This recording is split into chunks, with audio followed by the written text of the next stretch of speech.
एक प्रश्न है। बुद्ध ने कहा, वत्स, यदि आज मैं उत्तर दे दूंगा तो तुम्हारे सिर पर जो बोझा है एक झव्वा मैं भी रख दूंगा, तुम और बोझिल हो जाओगे। तुम केवल 6 महीने मेरे पास रुको,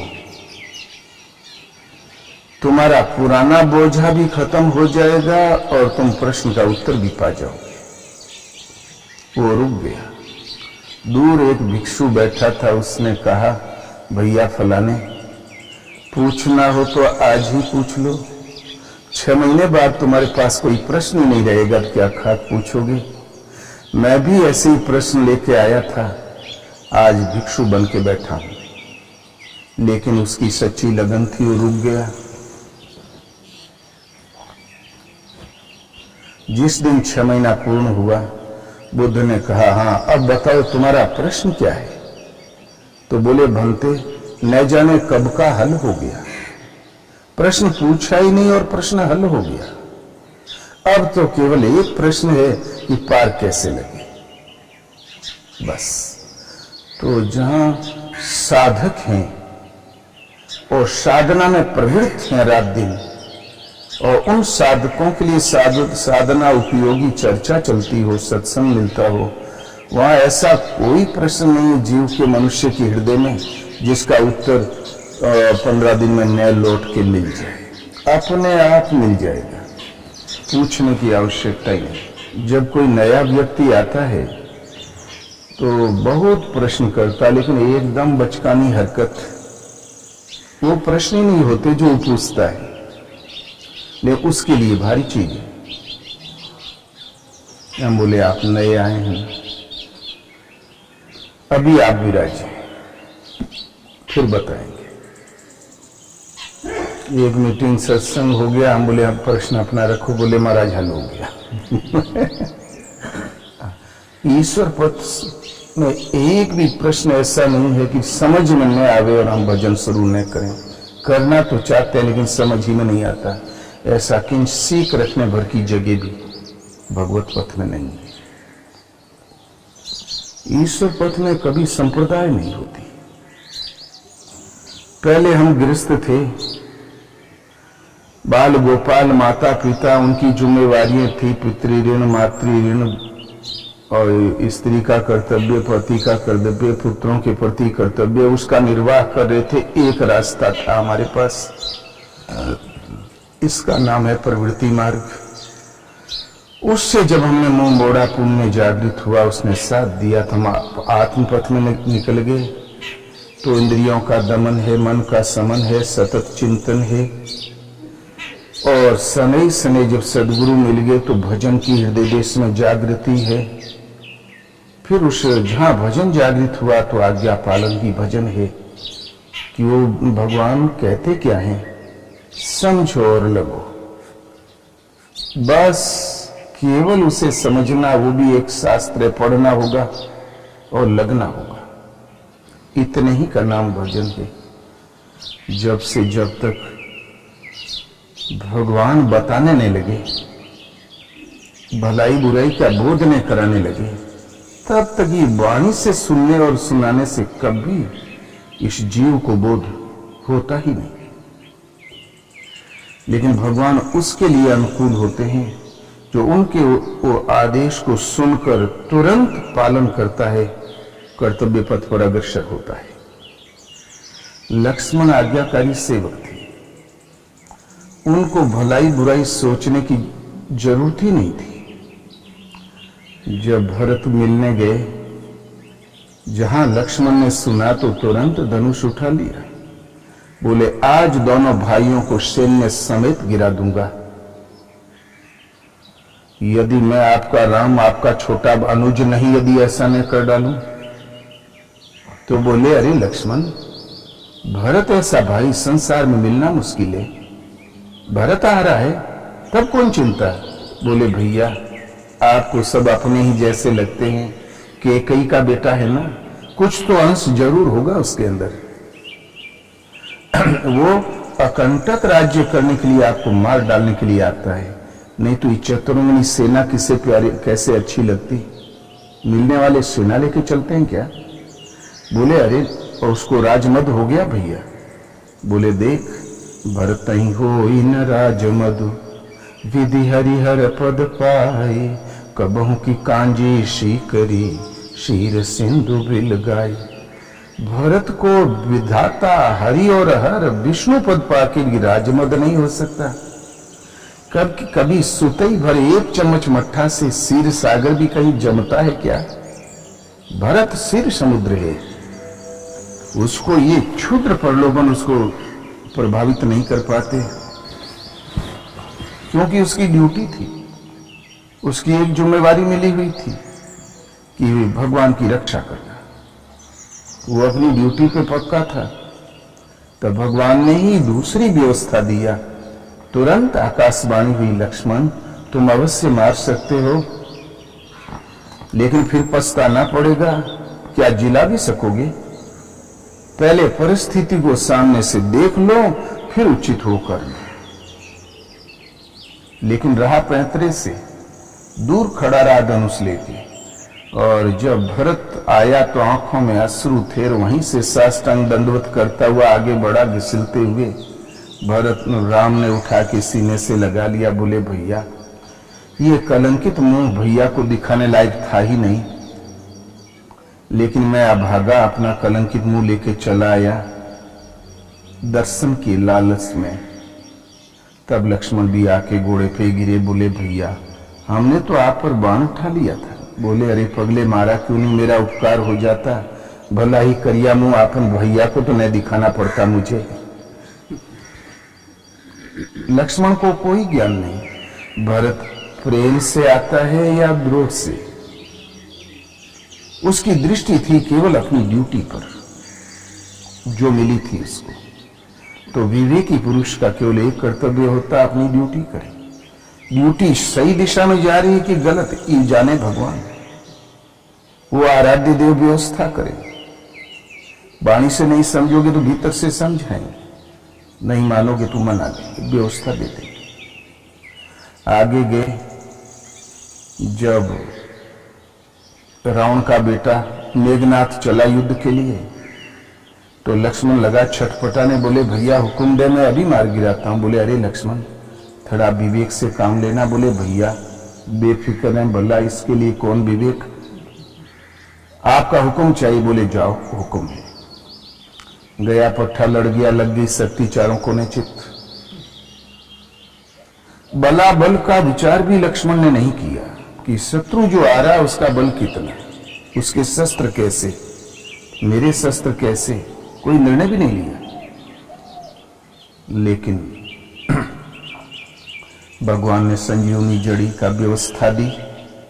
लक्ष्मण जिए, फिर लड़ा, मेघनाथ मारा गया। तो सेवक का काम है कि बोले युद्ध में जाओ तो जाओ,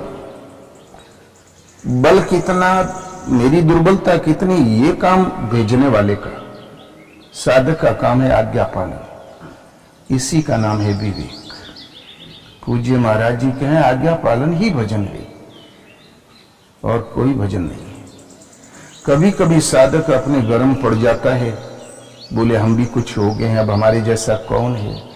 ऐसा अहंकार 2 बार लक्ष्मण को हो गया। लक्ष्मण तमाने लगा अपनी गरुता में। तब भगवान ने एक व्यवस्था दे दी। बोले लक्ष्मण असुरों का जाल बिछा है जंगल में, सीता केर करे रखवारी, बुद्धि विवेक बल समय विचारी। बुद्धि से, विवेक से, बल से और समय पर विचार करके रखवाली करना। भगवान हो गए अलग। लक्ष्मण बोला बेफिक्र रहे भैया, काल भी आएगा तो मुंह मोड़ दूंगा, आपका लक्ष्मण मोड़ देगा। राम तो चले गए मिर्गा के पीछे, और मिर्गे ने जब राम के ही कंठ की स्वर में उच्चारण किया, लक्ष्मण दौड़ो मैं संकट में हूं, लक्ष्मण तो समझ गए कि मारीच की खुरापात है, किंतु सीता बौखला गई। बोले भैया लक्ष्मण तुमने कुछ सुना? बोले हाँ मातेश्वरी, हमने अवश्य सुना है, वो निशाचर की चाल है, वो हमको आपसे अलग करना चाहता है। यहाँ निशाचरों का जाल बिछा, बेफिक्र रहे। सुर असुर चराचर जगत एक साथ युद्ध में प्रवृत्त हो जाए तो राम को, भैया को पराजित नहीं कर सकते। आप निश्चिंत रहे। तो सीता और भी भड़क गई, बोले कैसे निश्चिंत रहूं? जिसके पति संकट में हो भला वो निश्चिंत कैसे रहेगी? अनार्य लक्ष्मण तुमको धिक्कार है। लगता है तुम भाई भरत के इशारे से पीछे लग गया सेवा का व्रत लेके कि राम संकट में पड़ेंगे तो सीता को मैं प्राप्त कर लूंगा। मैं आग में कूद जाऊंगी, जल में डूब जाऊंगी, पहाड़ से गिर जाऊंगी, तुम मुझे नहीं प्राप्त कर सकते। अब माखी लक्ष्मण, जति लक्ष्मण, और जिसने चरण छोड़ के कभी ऊपर झांका ही नहीं वो लक्ष्मण। ऐसा लगे वो शब्द उस तीर की तरह कान में। एकदम लक्ष्मण सुलग उठा, तमा गया। तुरंत बोले माता जी, जहां क्रोध आया तो बस बुद्धि भ्रष्ट। तमा के बोला माता जी, भैया राम तो संकट में नहीं है लेकिन आप अवश्य है। इस कृपया एक प्रार्थना इस रेखा के बाहर मत जाना। बोले लक्ष्मण तुम जल्दी जाओ, और मुझे अपने प्राणों का भी मोह नहीं रहा। मुझे चिंता है तो तुम्हारे भैया राम की। लक्ष्मण ने फिर भी व्यवस्था दी। तो बन दिशि देव सौंप सब काहू, चला जहां रावण ससी राहू। वन के दिशाओं के देवताओं को सौंप के चल दिया। राम ने कहा लक्ष्मण तुम ही यहां? बोले भैया आवाज सुनते ही माता जी ने इतनी खरी खोटी बात कह दिया। मैं जानता था कि आप संकट में पड़ ही नहीं सकते, लेकिन इतनी खरी खोटी बात कह दिया इसलिए चलाया। बोले ओ, एक औरत के ताना तिस्का मारने से, छींटा कसी करने से तू टिन्ना के चलाया? लक्ष्मण तुमने मेरी आज्ञा का उल्लंघन किया है, मैं प्रसन्न नहीं हूं। मेरा विश्वास है कि सीता कुटिया में नहीं, वो तो राक्षस था, वही बोला था। लक्ष्मण फैल हो गए। कब? जब अपने बलबूते से काम लिया। जहां सीता ने कड़वी कसीली बात कही तहां लक्ष्मण का दिमाग ही उड़ गया। माखी और जति लक्ष्मण को ये शब्द बोले, तू इशारे से लग गया कि राम संकट में पड़ेंगे तो मैं प्राप्त कर लूंगा। अनार्य लक्ष्मण तुमको धिक्कार है, धूर्त लक्ष्मण तुमको धिक्कार है। बस तुरंत विवेक खत्म। वन दिशि देव सौंप सबका।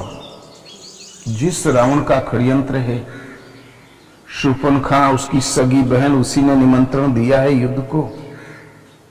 जानता था लक्ष्मण, सावधान भी था लक्ष्मण। जहां जिस रावण के यहां वरुण कुबेर पवन धनुधारी, अग्नि काल यम सब अधिकारी, आय सुकरणी सकल भय भीता, आई नवहिनित चरण विनीता। कौन? वरुण कुबेर पवन अग्नि काल यम इंद्र, देवाधिदेव जो है वो तो आज्ञा पालन करते थे। रावण के यहाँ भयभीत होकर वहां सेवा करते थे। अग्नि भोजन बनाता था, पवन हवा चलाता रहा, और वो देवाधिदेव तो वहां बेगारी कर रहे हैं। भला उन देवताओं की वन रक्षक, फॉरेस्ट गार्ड, सीमा गार्ड भला क्या खाक रक्षा करते हैं? जबकि आमंत्रण उस रावण से है युद्ध का। वो विवेक खो बैठा।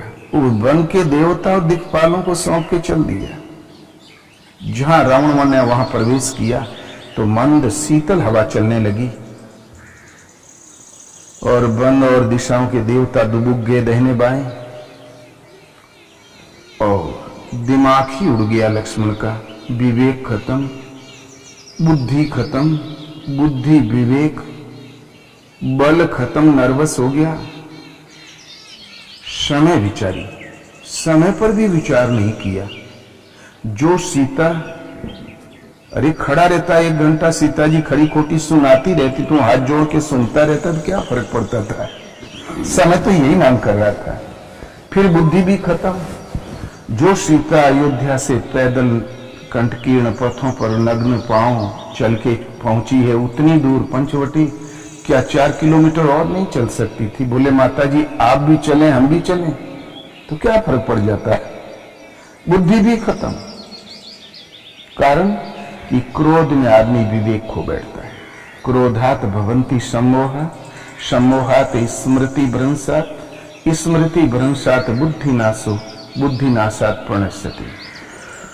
क्रोध से मूढ़ भाव उत्पन्न होते हैं, मूढ़ भाव से स्मृति भ्रमित हो जाती है, सोचने समझने की क्षमता ही नहीं रह जाती। स्मृति के भ्रमित होते ही बुद्धि का विनाश हो जाता है और पुरुष अपने श्रेय साधन से गिर जाता है। लक्ष्मण के अंदर न बुद्धि रही, न बल रहा, न विवेक रहा और न समय पर ही विचार कर सका।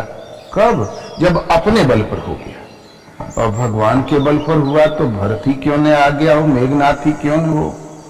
चोट खा गया तो क्या हो गया, भगवान का काम है, व्यवस्था दें, जिलाएं।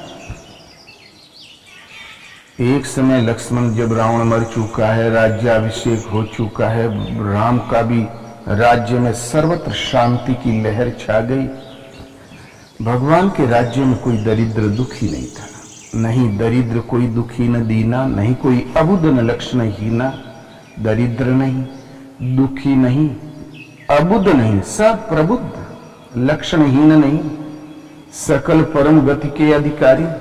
ये नहीं कि लोक में खाना, घर मिल गया, वस्त्र मिल गया, अन्न मिल गया, ये कोई मिलना हुआ, कुछ भी नहीं मिला। कुत्ता भी पेट पाल लेता है, हर जीव जिंदा तो है संसार में।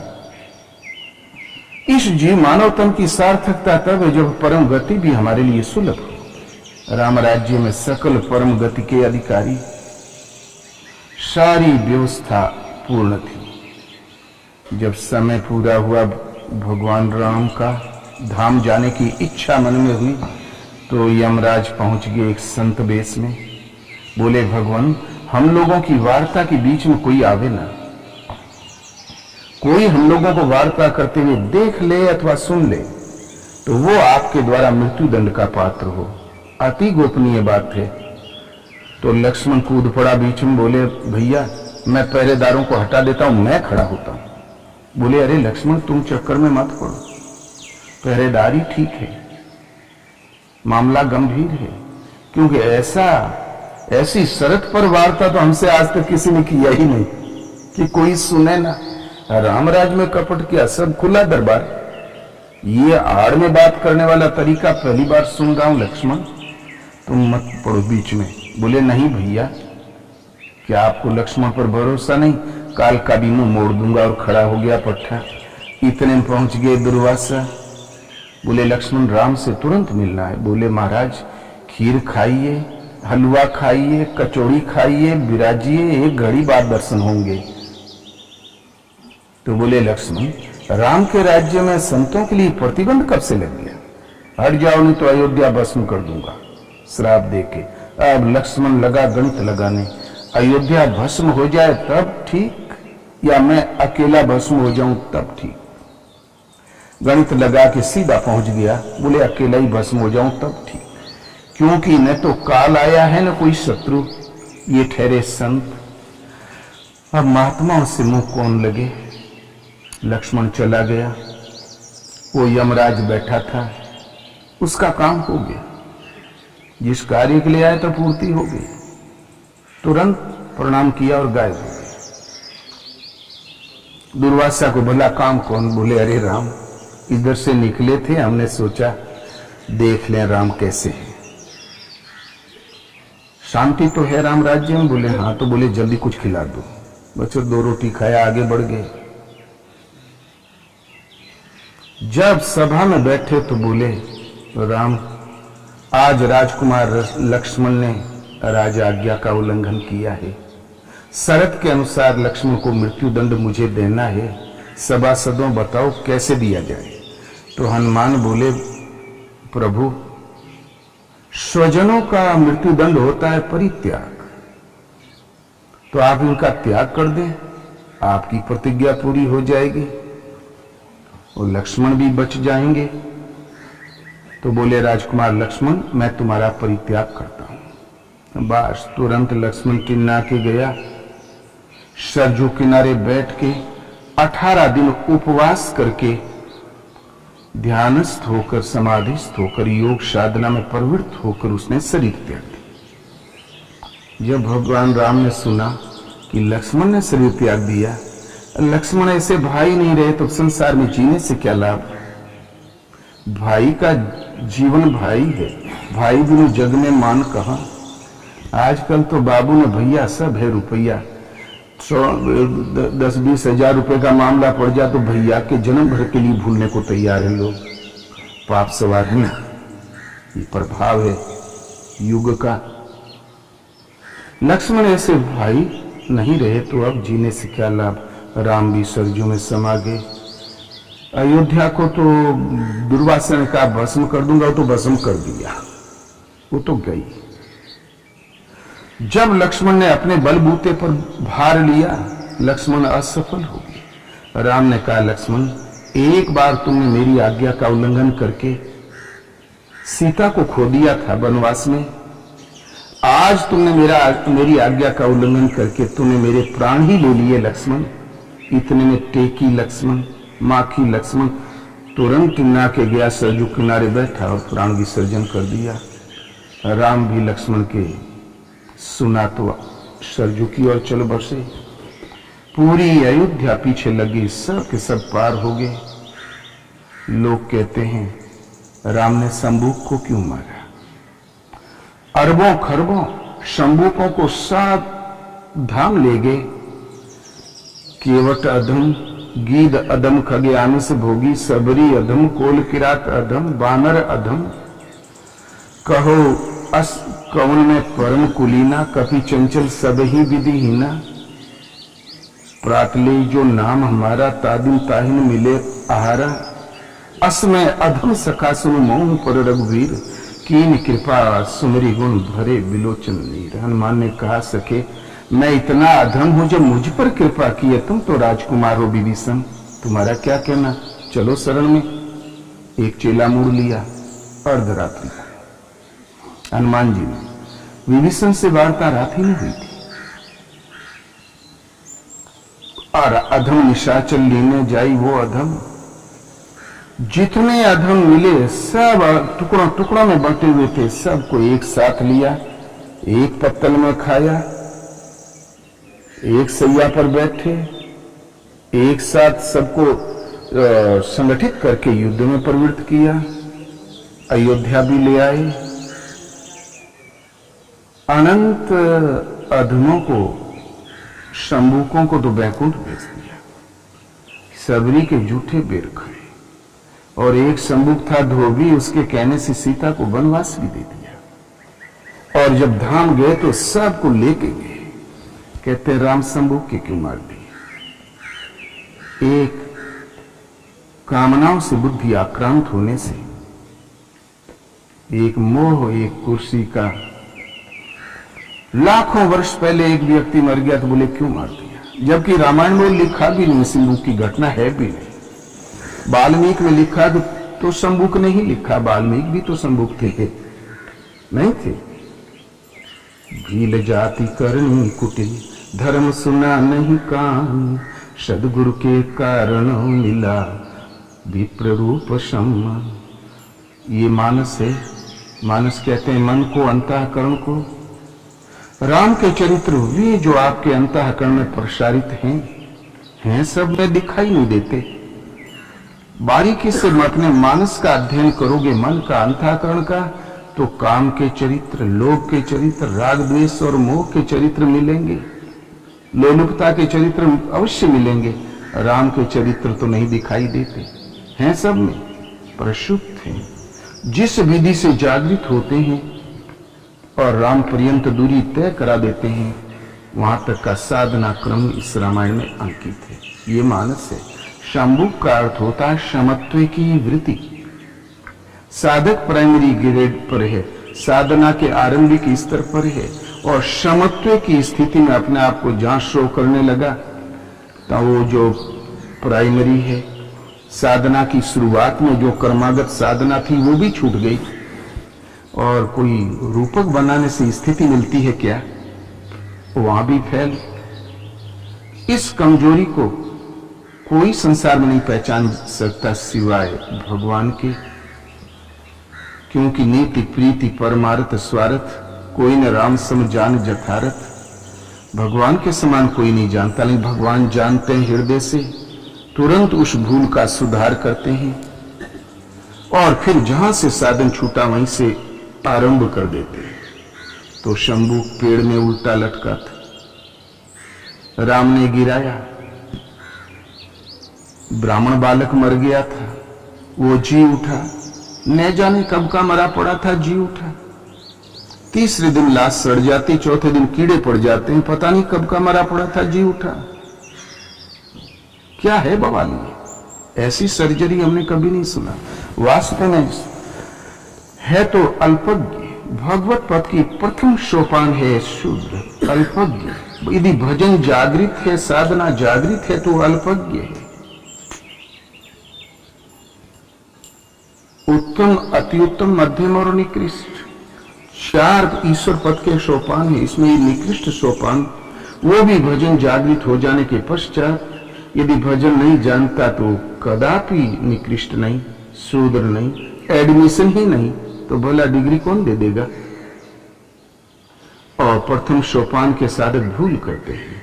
उनको रहती है जल्दी कि बोले हम साधु हो जाएं, तो ऐसा साधक यदा कदा नकल करने लगता है। संसार व्युत्पन्न नमामि है। इस संसार एक वृक्ष है, परमात्मा जिसका मूल है, प्रकृति जिसकी शाखा प्रशाखा है। इस संसार वृक्ष में उल्टा लटका है, गर्भवास में उल्टा लटका है, अनंत योनियों की लाइन लगाए हुए है। स्थिति तो ये है। और समत्व की वृत्ति का शो करता है अपने आप को कि मैं वो हूं, सम स्थिति वाला हूं। इस कमी को भगवान हृदय से जानते हैं। तुरंत उसकी जहां इन्हें ढोंग किया तो आंशिक जो साधना शुरू हो गई थी ब्रह्म आचरण, वो भी ठप हो जाता है। ईश्वर पथ में बीज का नाश नहीं। भजन जागृत हो गया तो कभी विनाश नहीं होता। माया में कोई यंत्र नहीं उसे मिटा दे। हाँ, वो साधना का क्रम स्थिर अवश्य हो जाएगा। तो ब्राह्मण बालक मृत प्राय हो गया, क्योंकि भजन करता कहां है? वो तो रूपक बना के खड़ा है। जो भगवान ने उस स्तर से उसको गिराया, तुरंत उसमें साधना की पुनः जागृति हो गई। ब्राह्मण बालक जी उठा, जहां से साधन करना चाहिए वहां से पुनः साधन जागृत हो गया और फिर भजन आगे बढ़ने लगा। ब्राह्मण कोई मानव की जाति नहीं है। ब्राह्मण एक साधना के परिणाम में चरमोत्कृष्ट अवस्था है। भगवान कृष्ण कहते हैं, ओम तत्सदिति निर्देशो ब्राह्मणस्त्रिविधः स्मृतः ब्राह्मणस्तेन वेदाश्च यज्ञाश्च विहिता पुराः। ओम तत् और सत 3 प्रकार का पर ब्रह्म परमात्मा का नाम है, जो अपौरुषेय वाणी परमात्मा के श्रीमुख से ही प्रसारित हुआ है। इसी के द्वारा यज्ञ, वेद और ब्राह्मण रचे गए। यज्ञ एक निर्जीव क्रिया है। श्वास का प्रश्वास में हवन करना, इंद्रियों के बहिर्मुखी प्रवाह को संयम रूपी अग्नि में हवन करना, सब ओर से चित्त को समेट के एक ब्रह्म के प्रति समर्पित होना, जो यज्ञ स्वरूप है, पूर्णत्व यज्ञ स्वरूप है महापुरुष, उनके चरणों में सेवा, उनके संरक्षण में साधना। इस प्रकार एक 14 लक्षण बताए। ये सब एक ही साधक की ऊंची नीची अवस्थाएं हैं, जिसका नाम यज्ञ है। अंत में ये यज्ञ ले जाता कहां है? प्राणायाम की स्थिति में। आपके प्राणों का जो व्यापार है, हलन चलन है, उथल पुथल मची हुई है, भले बुरे संकल्प की लहर, कभी कभी नींद भी नहीं हराम हो जाती है। ये प्राणों के व्यापार पर विराम लग जाना, एक ईश्वरीय चिंतन की धारा में एक आयाम में प्रवाहित हो जाना प्राणायाम है। ये अलग कोई क्रिया नहीं है। आप साधन कीजिए, पहले इंद्रियों के बहिर्मुखी प्रवाह को संयम रूपी अग्नि में हवन कीजिए, फिर देवी संपत्ति हृदय में अर्जित कीजिए, जो परम देव परमात्मा का देवत्व अर्जित करती है आपके हृदय देश में, इसलिए उसका नाम देवी संपत्ति है। फिर श्वास प्रश्वास का जाप कीजिए। फिर सर्वाणी इंद्रिय कर्माणी प्राण कर्माणी चापरे आत्म संयम योगाग्नो जुहोति ज्ञान दीपिते, संपूर्ण इंद्रियों की चेष्टाओं को, प्राणों के व्यापार को, मन बुद्धि चित्त अहंकार इनकी हलन चलन को आत्मा में संयम रूप योग की अग्नि में हवन करते हैं। यहां कहीं आग नहीं जलती। आग में डालने से भली बुरी हर वस्तु भस्मसात हो जाती है। संयम एक ऐसी अग्नि है जिसमें इंद्रियों का सारा बाहिर्मुखी प्रवाह सिमट के उसी में स्वाहा हो जाता है, संयम हो जाता है, समाप्त हो जाता है। और श्वास प्रश्वास गति रुद्ध प्राणायाम परायण, श्वास जो हम लेते हैं, प्रश्वास जो हम त्यागते हैं। साधना में हम लेते हैं ईश्वरीय वृत्ति को, ईश्वरी स्थिति दिला देने वाली प्रवृत्ति को, देवी संपद को, त्यागते हैं इसके विरोध में जो विचार है उनको। ये त्यागने और ग्रहण करने वाली प्रवृत्ति जब शांत हो जाए, प्राण और अपान की गति निरोध हुई, न भीतर से किसी संकल्प का अभ्युदय हो, नहीं बाह्य वायुमंडल के संकल्प अंदर प्रवेश कर पाते हों, ये प्राण और अपान की गति का शम स्थिर होना है। उस वक्त प्राणायाम प्राणों के व्यापार पर लग गया विराम। अब आगे कोई हलन चलन नहीं। ये मन की निरोधावस्था है। इस निरोध के साथ ही यज्ञ का परिणाम निकल आता है। यज्ञ सृष्टा मृत भुजे यांतो ब्रह्म सनातनम, नायम लोकोस्ते यज्ञ से कुतो अन्य कुरुषतम। यज्ञ की पूर्ति काल में, मन के निरोध और विलय काल में, यज्ञ जो अवशेष छोड़ता है उस ज्ञाना अमृत को पान करने वाला योगी सनातन ब्रह्म में प्रवेश पा जाता है। पीछे कहा था आत्मा सनातन है, शाश्वत है। यहां कहते हैं ब्रह्म सनातन है। आत्मा ब्रह्म परमात्मा ईश्वर पुरुषोत्तम तत्व अव्यक्त, ये एक ही शाश्वत तत्व के सत्य के नाम है भगवान का। और वो यज्ञ की पूर्ति काल में यज्ञ जो अवशेष छोड़ता है उस ज्ञाना अमृत का पान करने वाला योगी सनातन ब्रह्म में प्रवेश पा जाता है। ये और यज्ञ रहित पुरुष के लिए दोबारा मनुष्य शरीर भी सुलभ नहीं है। भला परलोक कैसे सुलभ होगा? अर्थात ये यज्ञ करने का अधिकार इस 2 हाथ पैर वाले मनुष्य के लिए, यज्ञ रहित पुरुष के लिए। अब आप अरब की खाड़ी में जन्मे हो, उत्तरी ध्रुव पर जन्मे हो, यूरोप में जन्मे हो, भारत में जन्मे हो, ये यज्ञ अनुष्ठान करने का अधिकार केवल इस पुरुष को है, 2 हाथ पैर वाले को। गीता सार्वभौम है। तो यज्ञ एक योग विधि है, उसको चरितार्थ करना कर्म है।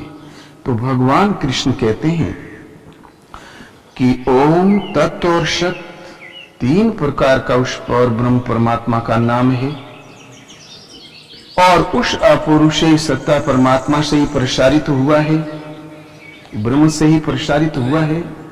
इसी के द्वारा पहले यज्ञ, योगाचरण, योग विधि, फिर जो जो हम यज्ञ अनुष्ठान करेंगे त्यों त्यों वेद रचे गए। वेद माने जो जानकारी, जो तत्व अविदित है उसका विदित होना वेद कहलाता है, पूर्ण जानकारी।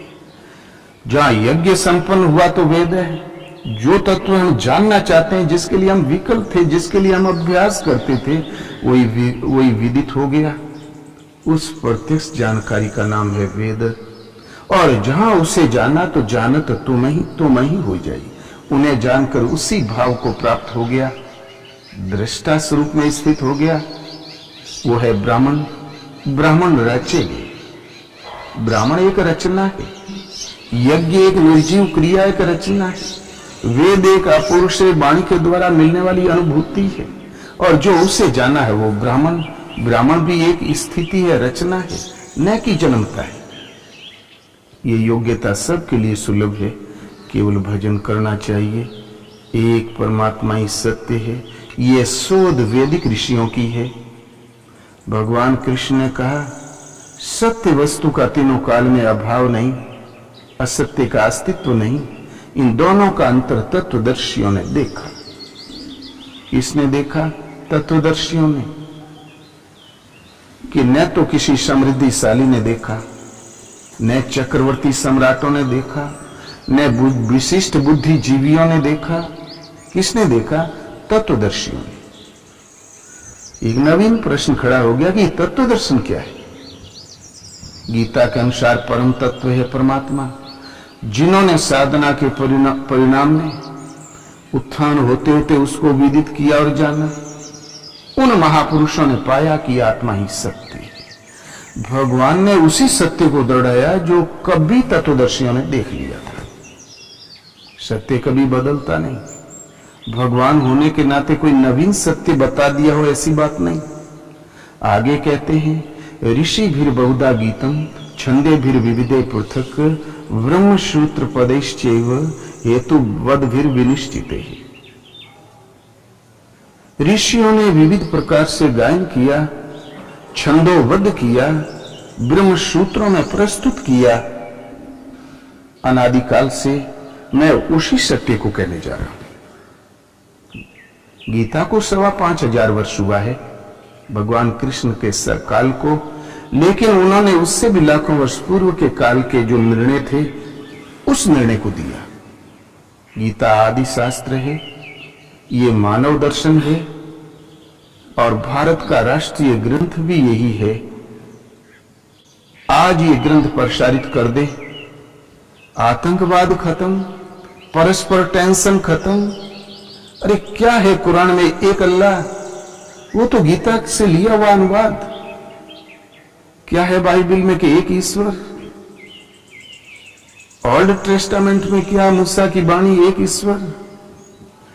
जो भगवान कृष्ण से 2000 बाद 3000 वर्ष बाद ईसा हुए, 4000 वर्ष बाद मोहम्मद हुए, इन सभी विभूतियों ने उसी ये गीता के संदेश को अपने क्षेत्रीय भाषा में प्रसारित किया है।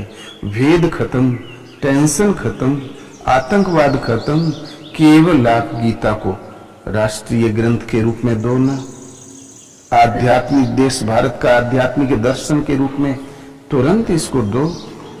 ये हिंदुओं का शास्त्र नहीं, क्योंकि हिंदू शब्द इसमें है ही नहीं गीता में। हिंदू 33 करोड़ देवता मानता है। गीता कहती है कामनाओं से जिनकी बुद्धि आक्रांत है, ऐसे मूढ़ बुद्धि अविवेकी जन अन्य अन्य देवताओं की पूजा करते हैं। ये तो हिंदुओं के ऊपर पनाही चल रही है। 4 भागों में बटा हुआ एक हिंदू शब्द है। ब्राह्मण सरस्वती की पूजन करे, वैश्य लक्ष्मी की, क्षत्रिय दुर्गा की, शूद्र भूत भवानी की, वन देवी की। इन सब का नाम गीता में नहीं है। तो कौन कहता है हिंदुओं का शास्त्र है? ये किसी संप्रदाय का ग्रंथ आज तक नहीं बन सका, जबकि हर संप्रदाय इसको नमन अवश्य करती, थोड़ा थोड़ा एड इसी से लिया करती है। अपनी संप्रदाय की पुष्टि के लिए उदाहरण अवश्य लिया जाता है, लेकिन विशुद्ध टीका कोई नहीं दे सका। क्यों? गीता का प्रयोग किया तो एक शस्त्र के रूप में हमारी संप्रदाय की पुष्टि हो। देखो गीता भी कहती है, कृष्ण भी कह रहे हैं। यही कारण है कि अब तक अर्थ भी गोलमाल रहा। यथार्थ गीता, यथा माने जैसा अर्थ था वैसा अर्थ। भगवान कृष्ण ने जब आदेश उपदेश किया, अर्जुन ने जब श्रवण किया, संजय ने बैठ के अपनी दिव्य दृष्टि से देखा, वेद व्यास ने तो दृष्टि दी थी, वो भी उतना ही देख रहे थे। कुछ विभूतियां ही देख पा रही थी जिनके अंदर वो जागृति थी। तो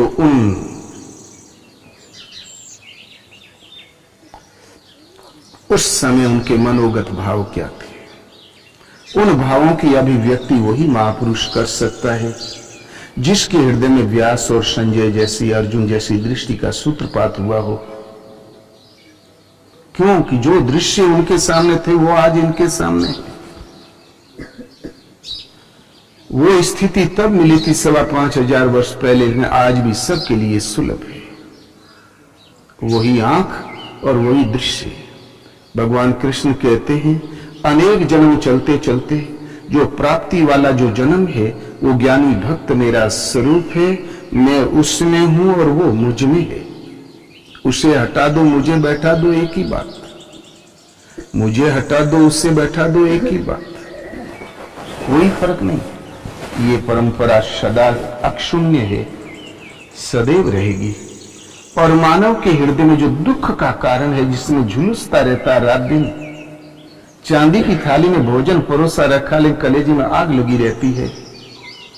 महलों में ओट हंसते आत्मा है रोती, चांदी के दिए जलते जगमगाती ज्योति, लेकिन आग लगी है हृदय में।